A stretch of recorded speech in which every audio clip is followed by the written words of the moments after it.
Brothers and sisters, during Lent I promised that I would come back to the word mercy because we spent a great deal of time talking about mercy during our Lenten venture. And because of Divine Mercy Sunday, Easter Sunday, and also last week, First Communion, I finally get the chance to do that. So I want to return this week to mercy. We talk about mercy this year because Pope Francis has instituted the year mercy. And remember, everyone, what mercy is. Mercy is this: a person's ability to look within a heart, to see the misery our own sin has caused, and to step forward and do something about it. And of course, the greatest instrument of mercy that we have is the person of Jesus.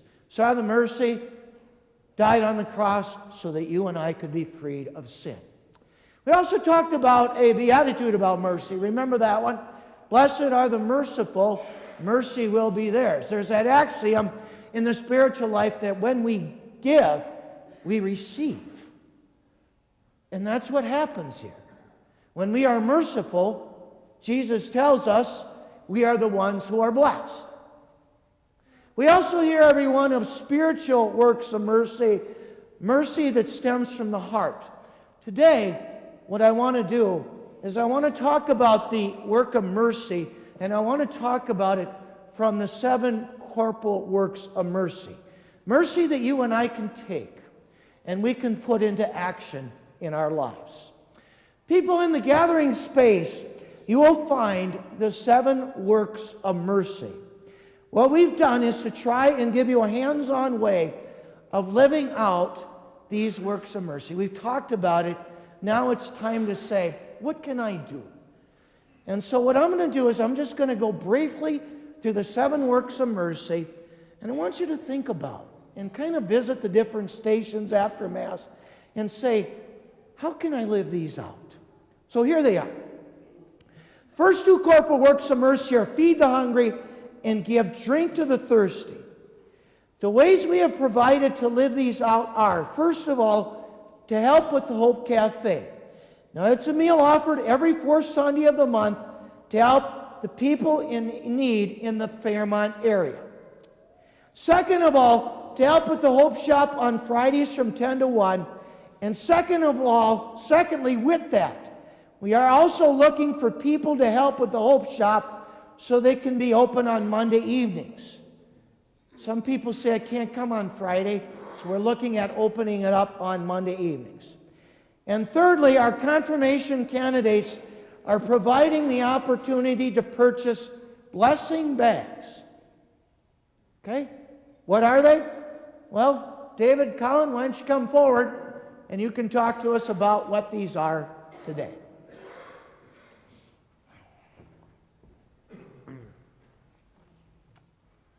Good afternoon.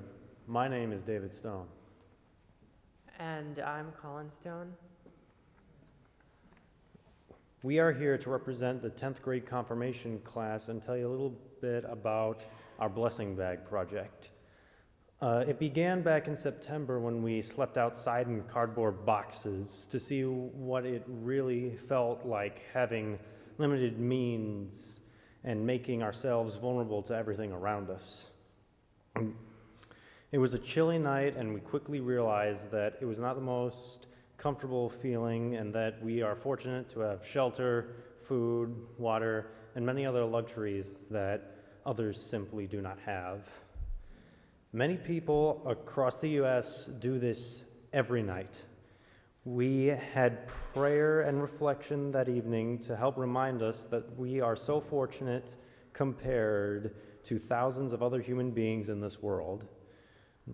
Many of you donated food to fill large cardboard boxes that we had both St. John Vianney and Holy Family, and for that, we thank you. It was a great experience, and we wondered how we could take it one step further. We have been collecting items and monetary donations to assemble blessing bags for those in need of things we simply take for granted. Thank you again to those who donated items and donated cash. On May 6th, we assembled 315 blessing bags. Since then, 30 bags have been delivered to the Human Services Upward Bound program, 40 bags have been delivered to the Salvation Army Pathway of Hope program, 30 bags to the Martin County Human Services main office, and 30 bags to the Heaven's Table food shelf. Some bags will be kept at the St. John Vianney Church office and Hope Shop to assist others. Blessing bags can be kept in your car or on hand and given to homeless people or needy people that you may see on the street looking for their next meal. The bags are filled with smaller sized soaps, crackers, deodorants, shampoo and conditioner, tissues, toothbrushes, toothpaste, granola bars, and more. We often see people in need and do not know how to react or what to say, when many times just the simple gesture of a blessing bag can make a huge difference. You may also add your own ideas or loose change to the bags if you choose. This act of kindness can go a long way.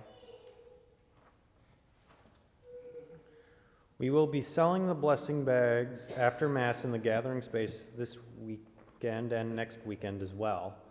The bags will be sold for $5 each, and all of the proceeds will go to Father Schuster's Good Samaritan Fund. In this year of mercy, as we focus on corporal works of mercy, we thank you again for your support.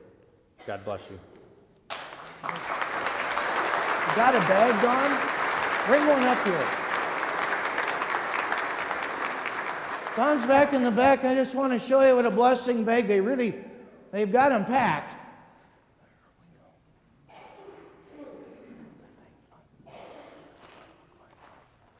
So brothers and sisters, here's what they look like. Like they said, you can just take them, throw them in your car. You see someone in need, everyone, you can just roll down your window and say, here's something on behalf of us remembering you. Okay? So they're packed, everyone. They really did a great job filling these blessing bags. Okay. Third corporal work of mercy is to clothe the naked. Here's a question to ask yourself. Do I really need fill in the blank in my home? Okay, take time to do some spring cleaning. Okay, in this corporal work of mercy, remember the following: 12 baskets, Salvation Army, the Epilepsy Foundation, and the Hope Shop. The fourth corporal work of mercy is to shelter the homeless. We have been in touch with CADA House in Mankato. CADA stands for the Committee Against Domestic Abuse. CADA provides safety and healing to victims of domestic and sexual violence through support, education, advocacy, and shelter. They have a current wish list of items they need. What that is can be found in the gathering space. Also, if anyone would be willing to take items to CADA House, there's a sign-up sheet. The fifth corporal work of mercy is to visit the sick. This work of mercy, we are asking you to consider two things. Number one, visit someone you haven't visited, you wanted to visit for a period of time. For instance, I should go visit fill in the blank. And secondly, we ask you to help save a life by giving blood or consider being an organ donor.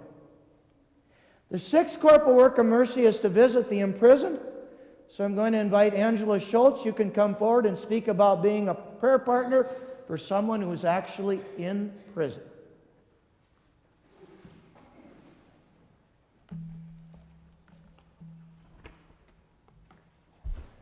Back in January, I was contemplating Lent coming up and trying to figure out what I could do or what I could give up for Lent this year. And for some reason, I started thinking about the corporal works of mercy, and I remembered one: visit the imprisoned. A friend of mine, who is a member of St. John Vianney here, has a brother who has been in and out of prison. And she would sometimes tell me how he felt thrown away, how he'd be bullied and even beaten up in prison. So I decided to research writing to inmates, and after sifting through a lot of websites, I found some good reputable ones. I had to learn a lot of rules and safeguards that they have in place. And once I felt like I had a good grasp of this, I began to write to 12 men and women. Some of them are on death row, others are in for life sentences, and others will be released at some point. Some profess a deep love for Christ and want someone to pray for them, while others are atheists. Some are in on drug charges, others are for serial rape and murder. A couple of weeks later, the letters began to pour in. A lot of letters. 9 and 10-page letters from people who are starving for human interaction. I came across a statistic that said that 80% of inmates lose 100% contact with the outside world within 2 years of their incarceration. So life at the prison kind of becomes their whole world, and they're desperate, really, for communication and to have some supportive relationships. Studies show that inmates who have these positive relationships do better when they're released and have lower rates of recidivism. So the task of joining, again, society becomes a lot more doable for them. This is James. He is one of the guys that I write to, and he is in prison for murder. He recently sent me a copy of a certificate that showed he completed an adult education class in math, reading, and language, an achievement he was very proud of. Marble tells me of fleeing Cuba with his family when he was a young child and living for several years in a refugee camp in Peru, where he witnessed grown men daily killing and stabbing each other over food for their families. The only child of a refugee immigrant parents who eventually made it to the United States and are now dead, he is completely alone on death row for murder. The only family he has left is a son who disowned him and a daughter who is disabled and unable to visit unless someone brings her. No one does. One inmate asked me to pray that he makes it home and that God keeps him safe. Keisha tells me that she feels helpless being locked up while her mother is dying of COPD alone. The atheist, Jeremy, tells me that the closest thing he's ever felt to a connection to a higher power is something bigger than himself, is in the ocean waves on a surfboard, and he asked me if that's what church is like. Barry tells me many people start to write and then stop after the initial interest of writing to a death row inmate wears off, making him feel like a novelty to be cast off. He says he seeks those who feel I'm worthy of their time to write to or pray for, as I'm still a human being. And I guess as Catholics, we're supposed to be seeing the dignity in all human beings. Some of the people I write to have done some really awful, horrible things. But God loves them anyway, in spite of their sinfulness, and I guess that means that we're supposed to do the same thing. In my communications with these people, I have come to understand the things that have led them to where they are in their lives, and that doesn't excuse what they've done, but it has taught me to see the human face behind the label of prisoner. So I invite you to stop at the tables after Mass for more information on how we are setting up this program at St. John Vianney, including a church-sponsored P.O. box that we can use to avoid giving out our home addresses. My friend's brother took his own life last year. He saw his struggles as too much to bear. But by writing to these people, by being a friend, by sharing our faith, by being supportive, a positive presence in their dark world, we might be the face of Christ to a soul who desperately needs to see him.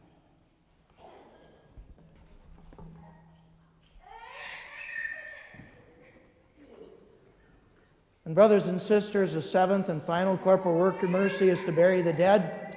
Some things to consider: provide food for a family who has lost a loved one, or send a card to a family who has lost a loved one.